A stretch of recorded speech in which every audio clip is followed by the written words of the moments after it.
Welcome to the SwimSwam podcast. I'm your host, Coleman Hodges. I'm joined today by SwimSwam co-founder, Olympic gold medalist Mel Stewart. And today we are joined by storied Olympic coach, USC head coach from 2007 to 2020, over 25 NCAA champions, over, I think, like 150 All-Americans, Dave Salo, who has an awesome beard. Thank you. Appreciate that.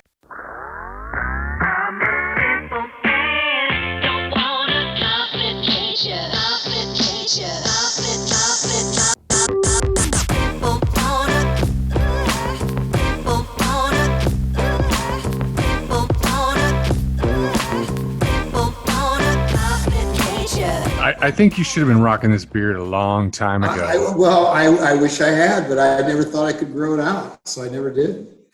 My impression of you on deck is I feel like I know everybody, and I've probably broken bread and had drinks, probably way too many drinks with too many coaches. But you've slipped out. You slipped away from my grasp. Maybe it was that West Coast thing. I wasn't on the West Coast long enough, but you always had this presence on deck that was intimidating. With the beard, uber intimidating. Oh wow, I never wanted to come across as intimidating, but well, that's good. I was such a wimp. I always wanted to come across intimidating. I wanted to have a little oomph behind me. But anyway, we do like the beard. Well, thank you. So I appreciate that. I just off the top in terms of this coaching philosophy. I'm always surprised when I see a coach with a PhD. You get a PhD from USC in exercise physiology. When I see that, when I read that, I'm like, wait a minute. Salo's been around forever. He's been successful forever. I know a lot of coaches they go by feel. They go by that blink understanding of the sport, and they're not into the data. You know, where do you fall on that scale in terms of, because you get some serious accolades. USC PhD is it makes you a heavyweight. Well, I think what I've really tried to do in my career is blend the academic knowledge that I learned earning a PhD and the work going towards that. But I'm as artistic a coach, if you will. So it's kind of a balance between the two. I think what I've come to be able to do really, really well in my career is to not be so focused on the analytics and so focused on the numbers to allow me to be really creative and innovative in the things that I do. So I think what the background academically that I have allows me to have a greater potential of innovation with what I do, because I can link what I do in training in a creative way to how it relates back to the academic piece, the physiologic piece, the pieces that I know, but I don't need to bore anybody else with. So it doesn't matter to me that the kids understand where I'm coming from in terms of the physiology and that piece to my background. That's not what their interest is. My interest for them, they've got to kind of logically ascertain that what we're doing makes sense. Because I think for a lot of us that swam in the 70s and 60s, that none of it made sense, but we did it because we were told to do it that way. And all the successful kids like Mel were doing it that way, and that's how we needed to do it. So that's the biggest important part to what we do as coaches, is to get them to buy into what we're doing. Be it training 2500s in practice or doing 2025s full speed. But I use the background academically to kind of give me kind of a check-off list of, okay, what did that satisfy physiologically? Powers, body position, overcoming drag forces, all those things that I don't think a kid needs to know. They just need to do it the way I think it needs to be done. And I think they enjoyed a lot more that way, I think. Yeah, can I keep going, Coleman? Yeah, am I allowed to keep going? So what this is really about, Coach, what we're really happy here for is I want to know how you would train me in the 200 fly, because your creative reputation precedes you. Well, I think that's a good question. I think I'll give you kind of a backstory. I think everybody thought of me as a sprint coach. My philosophy was race-paced training, and I never had any a lot of distance, if you will, oriented athletes that trained with me. But I was always intrigued by, I want to coach a distance kid. And when I got the job at USC, preceding me was Coach Mark Schubert, and almost everybody there was a distance-oriented athlete. And so I fell into a position where, I get to coach distance-oriented athletes. In short order, we termed the phrase long sprint for the kids that swam the mile. And I got the opportunity to coach Larson Jensen, Os Maluli, and some really good distance-oriented kids. So just kind of a side story, when I got to USC, Os Maluli was done collegiately, and he was kind of in and out a little bit, and he wasn't sure where he was going to train. He wasn't certain he was going to train with me, and he was training a little bit off and on, and one day he was about ready to jump in, and I pulled him over to the side, and I said, "You can't swim here anymore." And he looked at me like, what do you mean? Who are you? Who are you? He goes, I said, I'd love to coach you, Os, but if you're gonna stay here to train, you're gonna do it my way. And he kind of turned to me. He goes, "You're serious, aren't you?" And I said, "Yeah, you're great talent. I'd love to coach you, and you just have to trust me." And so it's the distance athletes, oriented athletes that have come to trust me. I've learned that we're not going to venture into doing repeat miles or repeat 500s for success. For a 200 butterfly like you, we wouldn't do repeat 200 butterflies, but we would do race pace, perfect stroke type swimming. And I can see things that I would have you do, Mel. If you go back to what you asked initially, my background academic is in physiology. And I look at training as you're trying to satisfy two things. You train the physiology, and you teach the skill of racing the race. And training the physiology can be completely different. And I challenged my coaches this last year on a set of 850s. And I said, let's go 850s. Each of you take a group.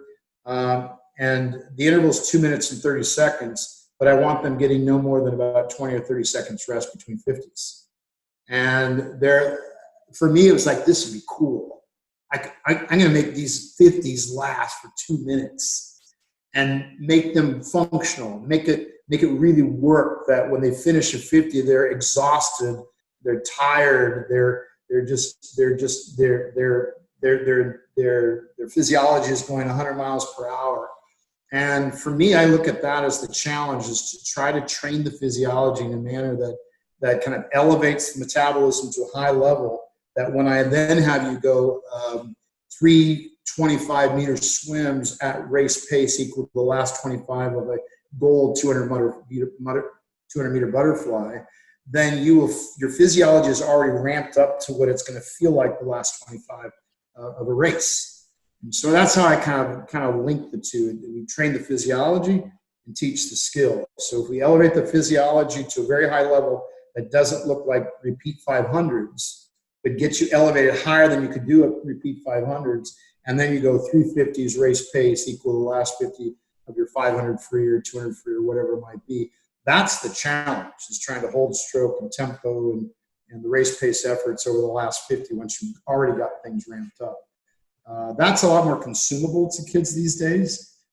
Back when you swam, Mel, and before that when I swam, it was pretty common. I remember doing sets of 3 1500s, descend 1 through 3, and I was a mediocre breaststroker. And the 100s or 175s on a minute, to this day, I still remember what that felt like. And I don't think it made me any better, but we did it because that's what you're supposed to do. So there's kind of a link between the two. For anybody listening out there, I just want everyone to know Salo is much older than I am. Much older. I'm a spring chicken. Well, I'm probably about 20 years older than you are, I think, maybe. You look great. You don't look 20 years older than I am. You look fantastic. If I grow my beard out, it is white. Oh, there you go. There you go. I got character gray. Character gray. Yeah, you've got it. So Coleman and I were talking before you came on, and he's like, your creative reputation precedes you. But I don't think you're somebody who's as. I'm not going to call any coaches out, but let's just say some coaches like the media. And it seems like you have. It's not something that you've gone after. You've stayed on deck and you've stayed focused on the pool. and everybody does. They do talk about what you're doing. When Coleman came back, you were on deck with him, right, Coleman, for a practice in pancakes, and I was looking at the footage, and I'm like, what is this? This looks like Disneyland. I don't understand it. So, can you give him some impressions of your time on deck with Coach? Are you talking to me? Yes, or him? yeah. I'm talking to you, Coleman. Yeah, I mean, I went there and I was super excited. I had never been to I went last fall and I went last spring. And when I was there in the fall in 2018, first of all, they had an inner squad. It was the Golden Garnet. Cardinal and Gold meet, yeah. Okay. And, I mean, that meet was just such a fun team atmosphere. And I think was there like wacky odd distance races? That year, I think we did 75s or something like that. We did some different distances. The favorite part, though, is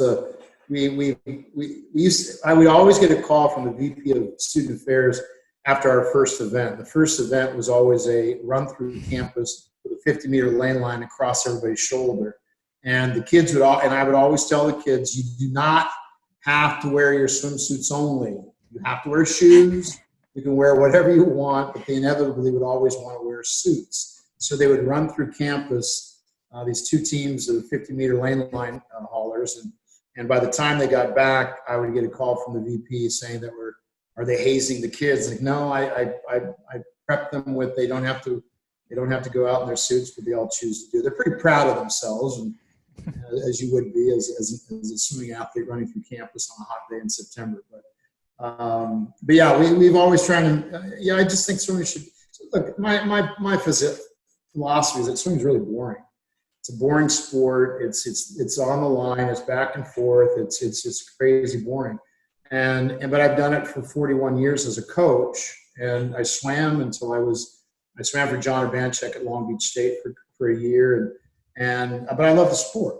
But I think in this day and age, where technology has ramped everything up in terms of immediacy, and you can, it's like me. I tell stories about how when I was a kid swimming, I'd come home and we didn't have microwave ovens, and so I had whatever the family ate, but it's been in the oven for 3 hours, and I'd sit in front of the television, and we had 3 channels, and you'd have to get up and change the channel during commercials, or you sat through the commercials. And now, as I got older and technology advanced, I could come home, microwave a pretty good meal, and sit in front of the TV, and I can watch 35 shows in an hour because I've got the clicker going, the remote control going back and forth and back and forth and back and forth, and so the technology has advanced, but swimming has stayed basically the same. So I try to kind of put swimming for me, training wise, it's kind of like Google.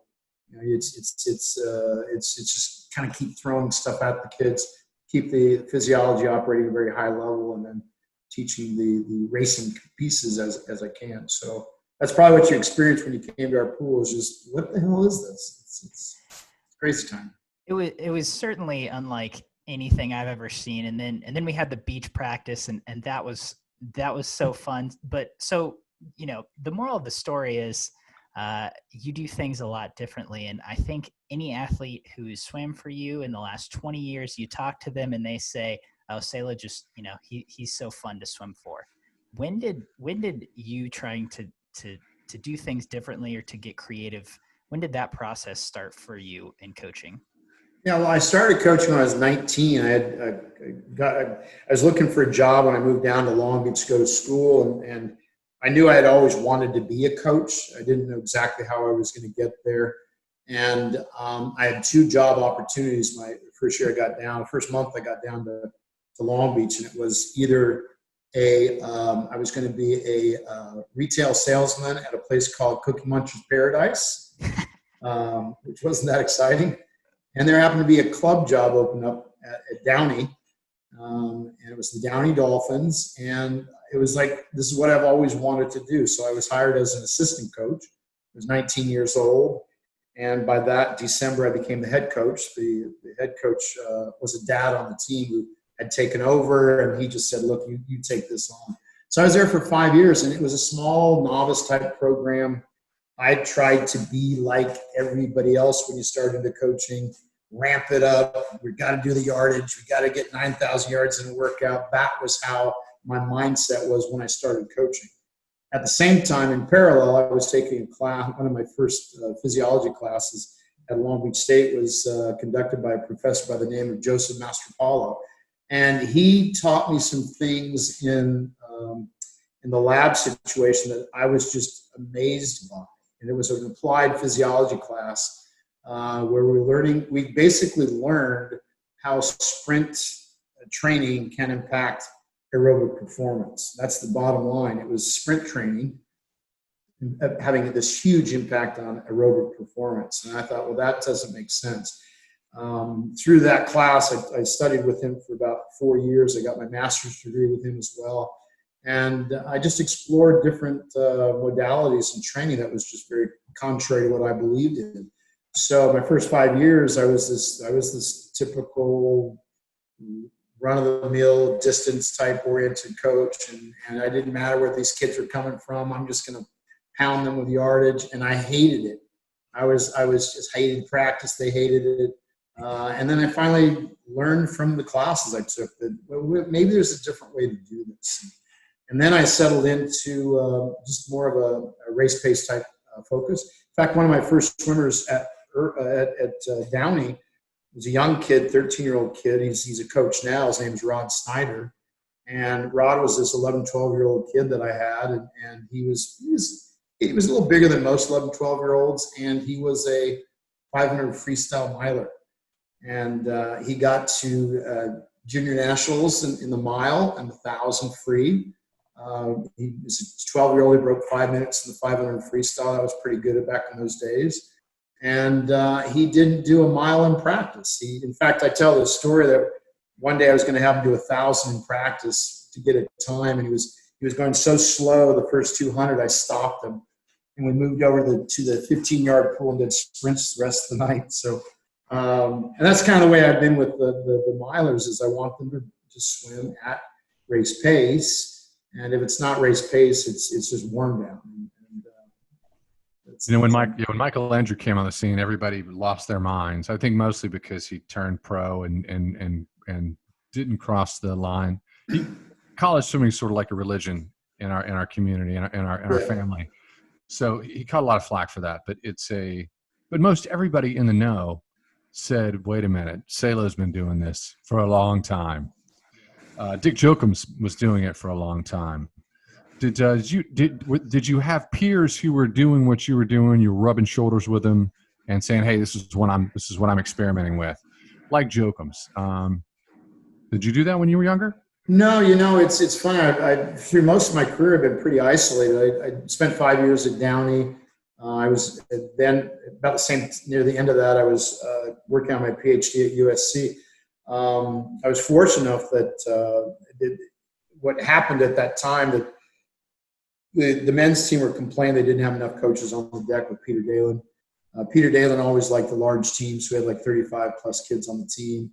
And so the kids were complaining they wanted more coaches on deck. I was on campus, and Ingrid Dalen knew I was on campus. She'd come across me in age group swimming, and she said, "Peter, Dave's there." And I actually used to go up and watch practices once in a while. And so he kind of pulled me from the stands and asked me if I'd be interested in working with the team. So during those 5 years of working with Peter, it was, I knew my role. My role was his assistant. So Peter would write the workouts. I would generally be kind of assigned to the sprint side of the pool, and I would interpret whatever Peter wrote for workout. I tell the story one day, I went over, got a copy of the workout, went over to the sprint group, and I said, we got guys who got 8 400s this morning. And they looked at me and they said, "Dave, we did 8 400s yesterday." And I said, "Oh, well, let me go check with Peter." So I will go back to Peter, said, "The guys did 8 400s yesterday. You want to change that?" And he took the piece of paper, scribbled it out, wrote something else. And I go back to the guys, goes, "Okay, guys, you don't have 8 400s. You got 4 800s. Instead of 8 400s, you got 4 800s. So that was that, and Peter and I became very fast friends, and I miss him to this day. But for Peter in that generation, that era, it was just the the number at the bottom of the page was what was important.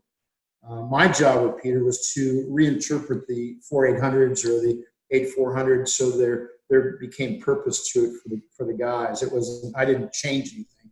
There was 2 workouts where he didn't show up. He didn't get to practice, and I got to run a couple practices on my own. So that was fun. Do you have an athlete who could do things and work out that I know you have, and you were just like your jaw went slack? Yeah, I think that any time I'm asked that question, I think Aaron Peirsol probably is the kid that could always do anything that I asked of him, and he could do it really well with a smile on his face, and he never tired. It didn't matter what it was that we were doing. Some of the older post grads that would come to train with us would often get a little upset because Aaron could beat anybody doing his backstroke, and they'd be doing freestyle. But Aaron probably, without a doubt, Aaron's probably the just wouldn't fatigue, and just you can do anything you asked him. He would do the speed you wanted, and then he was always very consistent in his racing.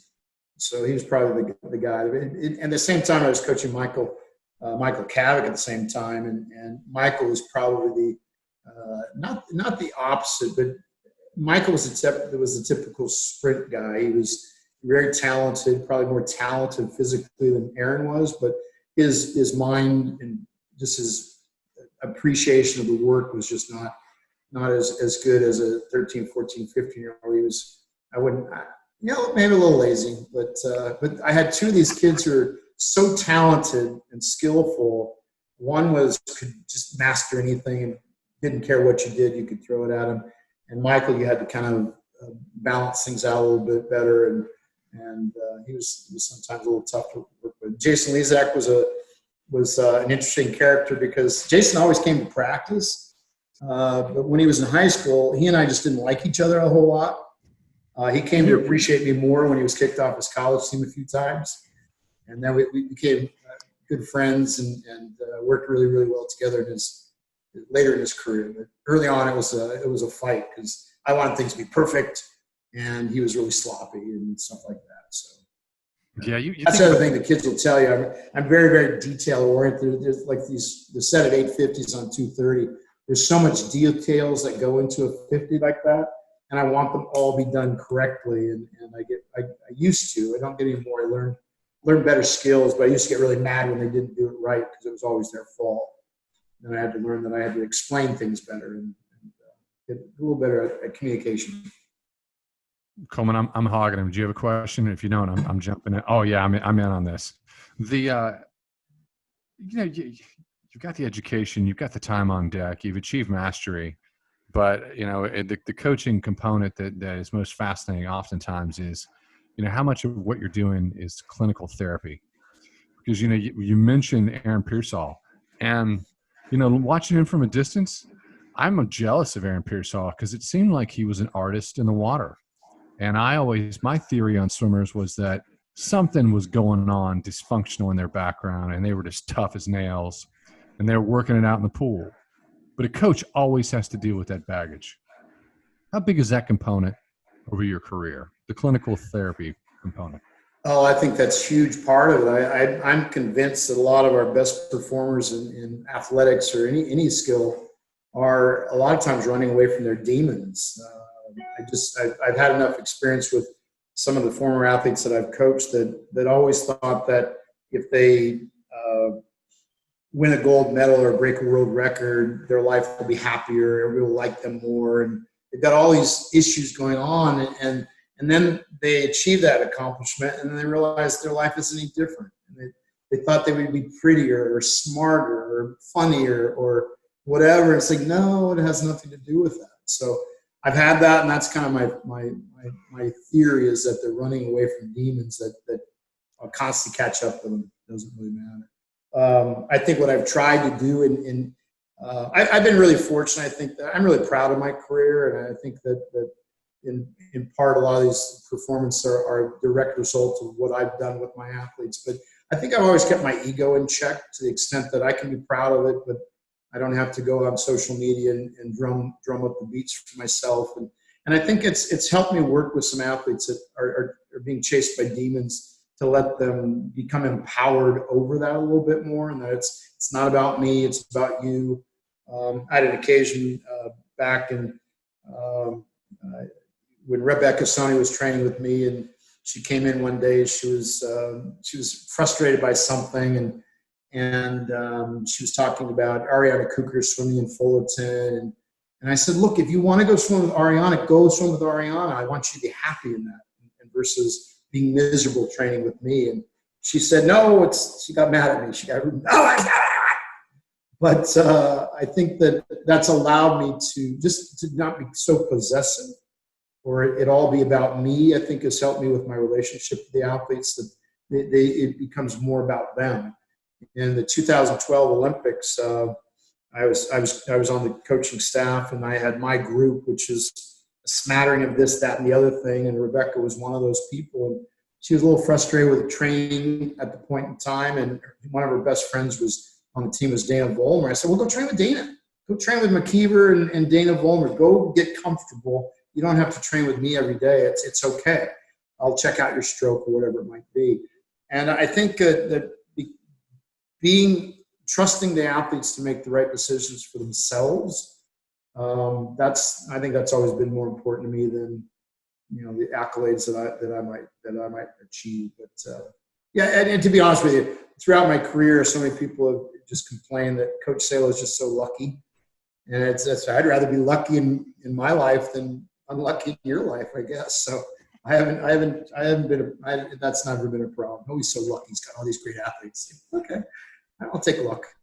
I think every coach wants to have, you want to impact someone's life, change their life, not just in the pool, but outside of it. But also it's the rare coach where where the athletes remain loyal when they're gone, and they have only good things to say. That doesn't happen all the time, but that does in your case. So it's, I'm just sitting here listening to you, and I'm wondering, it's that possessive piece. It's like, hey, I'm here to be creative with you, but if you're not happy, go do what you got to do. And that doesn't happen all the time. So interesting to hear that from you. And it sounds like it's always worked. Before we get to a point where we're winding down, you and I have had some some talks off while we're not live recording. And you've said, I've just been like, hey buddy, what's going on? One of the things I have to bring up is like, our new CEO, Tim Henchy, is like, you're like one of his 3 most favorite people on earth. And I think it's interesting. He's a new CEO, but he really loves you. And I've learned about him through you. So what is the connection between the two of you? Well, Tim swam at UC Irvine, same time Dave Durden swam there. And back in those days, Irvine would have to come over to our pool in Irvine to train at the facility that Irvine Nova swam at. So in the mornings, I'd see Tim, and when he was swimming, and then he took a graduate assistant position with Irvine 1 year, and so he and I were on the deck a lot, and we'd talk about things. And I gave him a job as one of our master's coaches, and so we were on the deck in the morning at 5:30 in the morning, a couple days a week, and got to know each other pretty well. And always liked his energy. I was really surprised when he was named CEO of USA Swimming, because in my mind he's a 24-year-old kid, and I had to go back to his bio to go, oh my God, this guy's in his 40s. He's got 5 or 6 kids. He's moved on in life and had a very successful career. So he and I are good friends, and he's willing to. I think he's really creative. I think he's got some great ideas for USA Swimming. He affords me the opportunity to twist his ear a little bit and give him my feedback as to what we can do. And so I think he's a good leader. I think he's going to be really good for our sport. He's got a very deep resume in professional sports, but he's very proud that on his resume he can add swim coach. Yes. Thanks to you. I think it's a great line item to have if you're looking at a leader, and for an organization like USA Swimming, I think it matters. So and you get to know someone really well when you're standing on the deck at 5:30 in the morning. Yeah. And I think having the empathy for what coaches are going through and how they're trying to build their programs and stuff like that, I think that's really, really powerful. So I think he's got to get a handle on how we can grow our sport and make it continue to keep it the sport that it's been. Yeah. We're down to 8 minutes, but I just wanted to. So in our other talks, you talked about it's really about what's going on with you now, and what I heard from you is that you're still passionate about swimming. You still want to educate people, and you want to take that wisdom and spread it around the world. Can you talk about it a little bit, or are you sort of are you still thinking about it phase? Well, things are kind of coming to kind of good vision as to what I'm trying to do. I'm back with Irvine Nova. I'm primarily a general manager. I've got about 10, 12 athletes who come down here from my program, Trojan Swim Club at USC. They're moving down this way to continue training for 2021 now. I've got some interest from some other athletes who are looking for a place to train. It's very organic. I'm not recruiting athletes to come train with us. I kind of open the doors to almost anybody. There's one thing that I'm hoping to do in the spring. I'm going to be a volunteer assistant at Orange Coast College.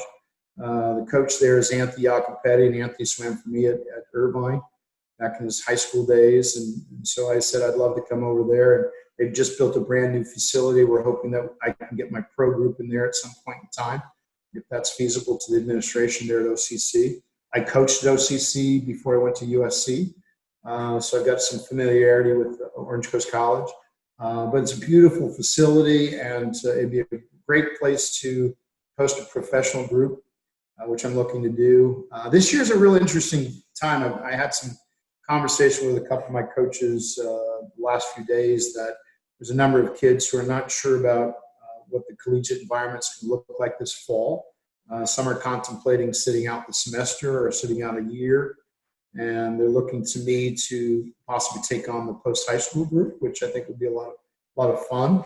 I poke my head in periodically with age group kids and run a few little sets with them, and I think that helps to kind of give my coaching staff a little bit insight into how I run practices and stuff like that. So there's kind of coach education thing that I'm looking at. I'd like to do some work with age group kids. Got a pro group that we'll continue to work with. I'm slated to work with one of the ISL teams this coming fall, and should that actually materialize, I'm looking forward to that. So I'm trying to not get overly committed to anything. When I decided that I would actually retire, I was thinking of, I don't need a job. I'd like to take on projects. So the Orange Coast College is a project that I'm looking forward to. I think it'd be a lot of fun. The post-grad group continues to be a project. Working with age group kids at Nova is kind of a project. So I before the whole pandemic thing had kind of shown us how we're going to be so isolated, my plan was to take my Salo swim camp international. And I had some assets in the Asian market to do that, which we kind of put on hold, but that down the line will probably be one of the things I do. I talk to Tim often about what USA Swimming looks like, but I'm looking forward to it. One of my favorite trips ever, I was asked by Lindsay Mintenko a couple of years ago to do the Short Course World Championships in China. And it's one of those meets that USA doesn't really participate in that much. I had a blast. We had a bunch of young coaches, and I was the older statesman, and we just had a great group of athletes and had fun, and they swam well. So if I could do Short Course World Championships every year with the United States team, that would be really cool. So if I can get a plug for that, I'm available. A lot of the coaches aren't available at that time. Tim, if you're listening, I've been renovating my house in Orange County for like 4 years now. And I'm still renovating it, so I'm working on all the projects around the house. All right, we're down to 4 minutes. It's so if Tim Hensher, you're listening out there, Short Course World Champ, Salo will take the reins.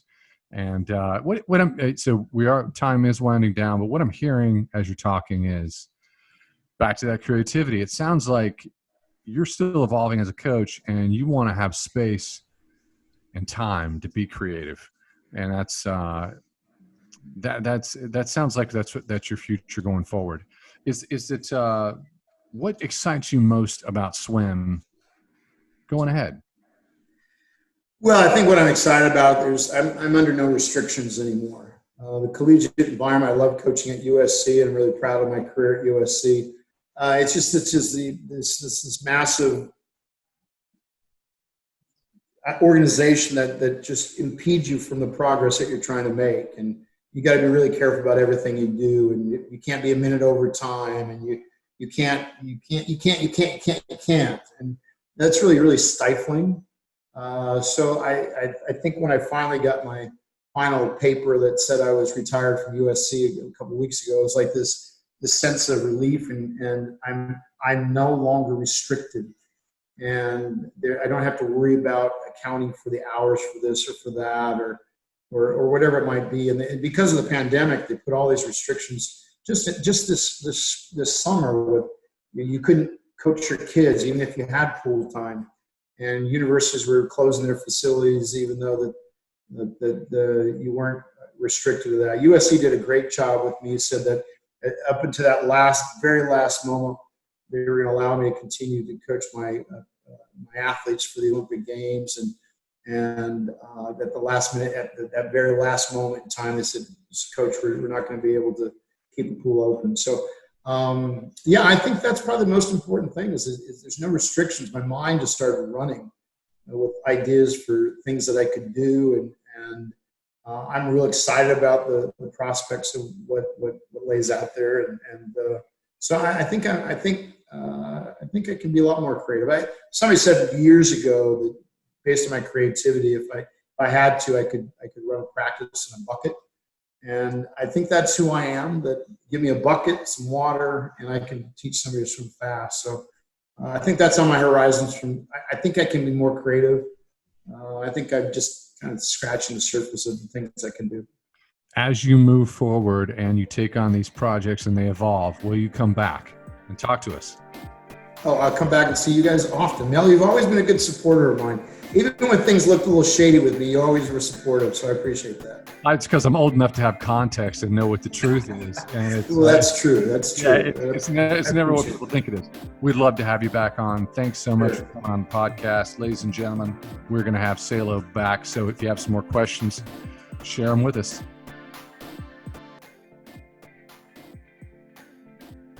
You've been listening to the SwimSwam podcast. Stay tuned for new episodes every week. You can take SwimSwam podcast on the go by subscribing on your favorite podcast platform. Look for links in the description below, and be sure to subscribe to our YouTube channel for more videos as well.